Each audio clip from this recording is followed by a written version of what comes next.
Glad you could be with us for sports tonight. I'm Jackson Roberts. Hope you all have had a very happy Thanksgiving. The three F's that define this holiday: food, family, and football. A trio unlike any other. Even if you're a Viking fan, as this game between the Texans and the Lions meant something because of standings implications in the NFC North. So how did the Lions do?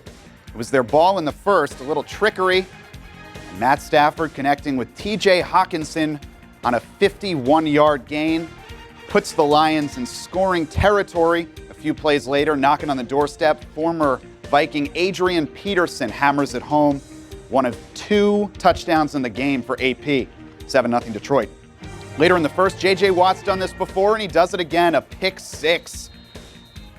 And we're tied at 7. Fast forward all the way to the fourth. Houston's doubled up Detroit by this point. Check out the little trick play. Duke Johnson, Deshaun Watson, and Will Fuller all shaking hands for the touchdown. The Lions lose on Thanksgiving for the fourth time in a row. So how does it affect the Vikings? They now have sole possession of third place instead of last. And with 5 games left, the division lead is still within reach. Speaking of Skol, it's not clear if they'll have Adam Thielen for Sunday's home game against the Panthers. He's still on the COVID-19 reserve list, meaning he's either tested positive or has come into contact with someone who has. The Detroit Lakes native has already surpassed his single-season touchdown receptions record of 9 last year, with 11 this season, 10 of which have come in the red zone. But when it comes to game planning this season, Kirk Cousins knows nothing is easy to just assume.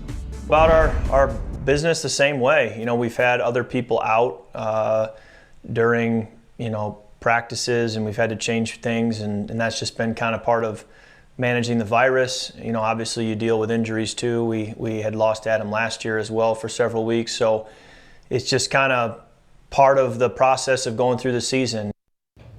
In a year where Moorhead High football earned a spot on SportsCenter's top 10 plays, it only made sense that the Spuds continued wowing everyone by finishing the season atop the Class 5A state football poll. Kevin Feeney's squad went undefeated in 7 games, and his quarterback and son, Trey, led the entire state of Minnesota in passing yards, completions, and touchdowns with 36. The offense as a whole led the state in receptions, yards, and touchdowns. Safe to say, Trey isn't forgetting this season anytime soon. This will be a lifelong memory. I'll never forget it. Just a sign of all the hard work that's paid off through the years.